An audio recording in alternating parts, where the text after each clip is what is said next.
กล่าวทักทายสบายดีทุกคนที่กำลังติดตามมักโซมนอนยินดีต้อนรับเข้าสู่ซองอาคาน้อยวันนี้อาม่าจะพาเฮ็ดกินเมนูบ้านๆเมนูธรรมชาติก็คือตัวจีนไนแล้วก็นี่ตัวนี้คือตัวแม่หรือว่าตัวด้วงที่อยู่ไม้ไผ่นั่นเนาะเป็นแต่ว่าภาษาท้องถิ่นบ้านเฮาเอิ้นว่าตัวแม่นั่นแหละนี่ทุกคนเอาไปจืดบ่ต้องปรุงแต่งมันหยังเลยมีแต่ใส่เกลือแป้งนัวแล้วก็กินโอ้สุดยอดเมนูบ้านๆของเรามันมี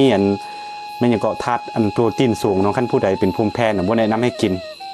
คือค่อยเนาะเมื่อก่อนเนาะค่อยเป็นคนกินตัวนี้หลายสุดแต่ว่าตอนนี้กินบ่ได้กินก็กินน้อยเอาเนาะขั้นกินหลายแล้วก็ออกตูมทันที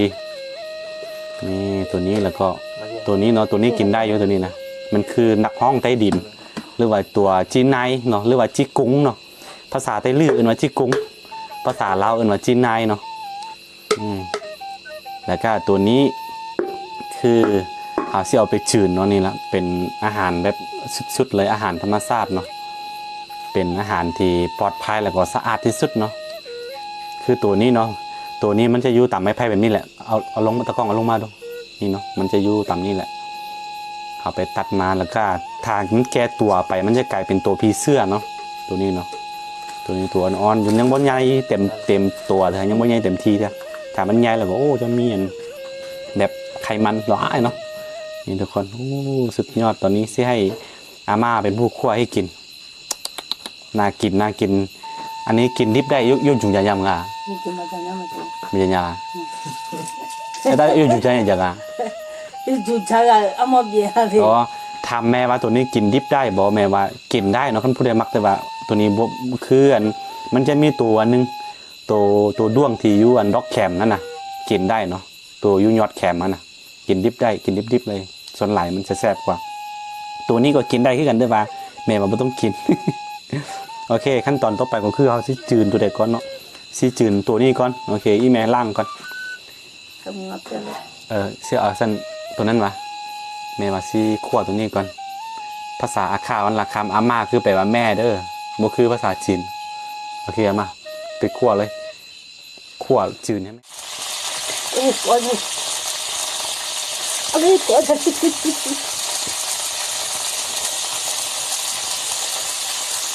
นี่ตอนนี้เรากำลังจืนเนาะมันเป็นวิถีชีวิตบ้านเฮาแบบนี้แหละ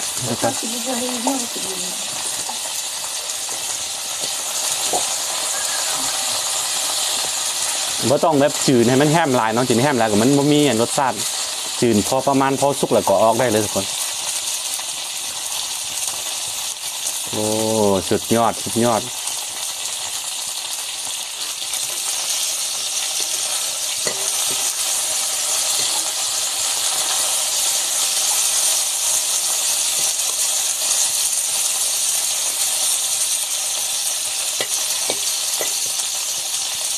ลูกพูดมาขึ้นลูกกูจะอะไรนี่ตอนนี้มันกาผ่านไปประมาณ5 นาทีมันกดสุกแล้วแหละตัวนี้เนาะตัวมันมีเลือดมีอยู่แต่เป็นเลือดขาวเนาะสุดยอดเลยเมนูบ้านๆพี่น้องเลย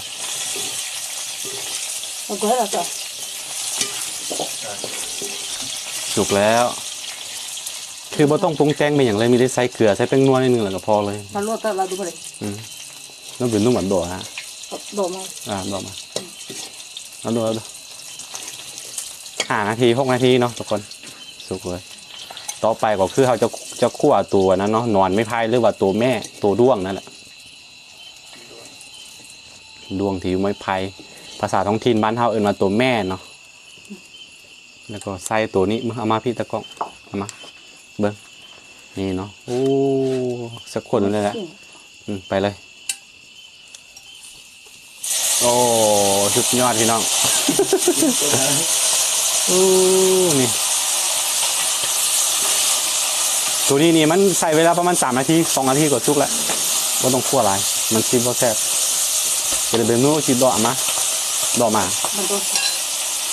บอกแม่ใส่เกลือเป็นนัวนิดนึงกว่าตัวนี้มันจะสุกไปโอ้ทุกคนไป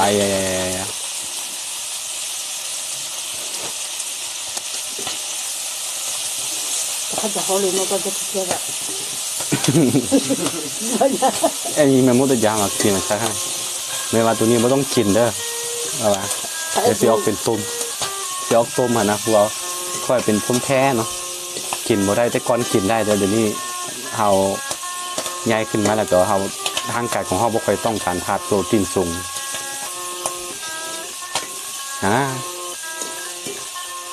สุกแล้วนี่ทุกคนเอาออกมานี่โอ้สุกอันแซ่บแต่เจ้าลำแต่เด้อมันคือตัวแม่เรียกว่าตัวด้วงไม่พายทุกคนนี่แหละไอยาเขาบอกว่าอาหารที่เกิดมาจากสีมือแม่นี่อร่อยที่สุดในโลกโอเคทุกคนแค่เดาสีมืออาม่าซะเลยกินง่ายๆตัวนี้ก็ซื้อมาจากตลาด โอ้มาเพื่อนเนี่ย ว่าเป็นตลาดเนาะอยู่บ้านเป็นอย่างเขาเอิ้นว่าเขาขายอยู่เฮือนฮะนะขายของซ้ำ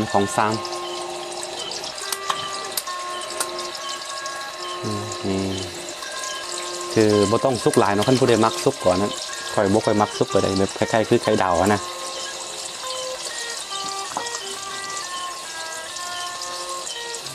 สีมืออาม่าเด้อนี่กินง่ายๆอยู่ง่ายๆ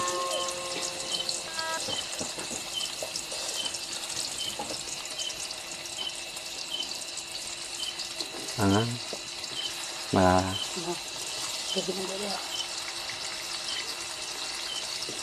ถ้ามันจะเอาเองเถอะ วิธีกับปูออกมากับปูแล้วให้ดูทีมันชะกูดู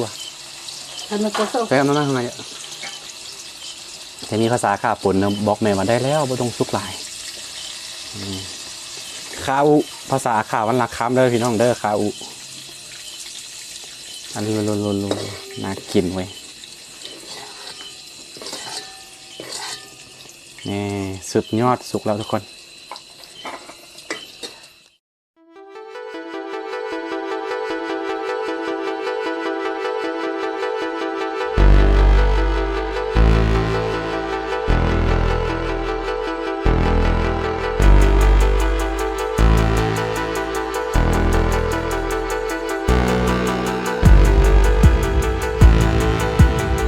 ตอนนี้อาหารของเขาก็สุกเป็นที่เรียบร้อยแล้วนั่นนี่หน้าตาของเขาจะมีแบบนี้เนาะคือตัวนี้ก็จะเป็นไข่ดาวของสีมือของแม่แล้วก็อันนั้นก็คือขั้วอันตัวด้วงแล้วว่าจืนตัวด้วงตัวแม่นั่นแหละแล้วก็อันนี้คือจีนายเนาะแล้วก็อันนี้คือมักเกือบโอ้ตัวนี้คือสุดยอดเลยครับมักสุดมันจะออกมันรสชาติแบบส้มๆเปรี้ยวๆนิดนึงเนาะตัวนี้เนาะมักสุดไปเฮ็ดลาบมีอย่างกินสุดยอดเลยลาบประมาณลาบนี่คือลาบมักเกือบนี่แหละบ่ต้องเอามีอย่างใส่เลยเนาะเอาผักหอมมีอย่างใส่เอาผักเพียวมีอย่างใส่แล้วก็สุดยอดตัวนี้มันอยู่ในปลาที่มาต้นมันง่ายๆเนาะแล้วก็อันนี้คือเจียวเนาะแล้วก็ขั้นตอนต่อไปก็คือเขาจะให้นางเอกของเขาเป็นผู้ซิมก่อนเนาะเอามาเฮ็ดเลยเอาลูกซิมตัวด้วงก่อนซ่าๆอ้ายอ่ะแล้วก็ต่อไปนุยมาต่อไปมันนุยอย่างนี่เนาะอ๋อสุดยอดเลยnuôi giả lắm không nuôi giả สุดยอดเลยร้อยหล่อมาจ้ะโอ้สุดยอดเลยอายาสุดยอด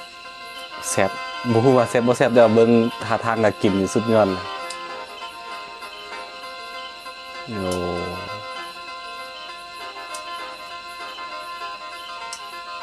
ต้องจำเจียวนิดนึงแล้วก็กับข้าวเหนียว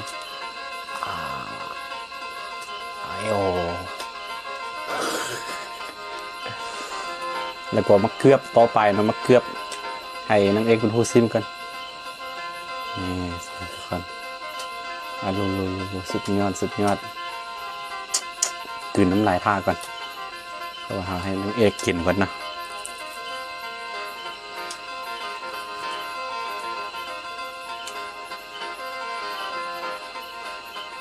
จับเจียว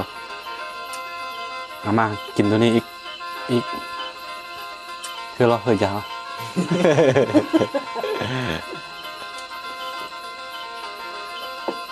เอาแบบว่ามาสักเม็ดบองค่ะเอาบองมาสิโล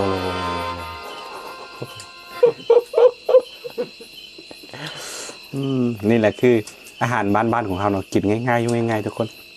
ส่วนหลายทั้งหมดเป็นเอามาจากปลาหมดเนาะเอามาจากธรรมชาติคือซุปเปอร์มาร์เก็ตชั้นดีของบ้านเฮาเลยเนาะ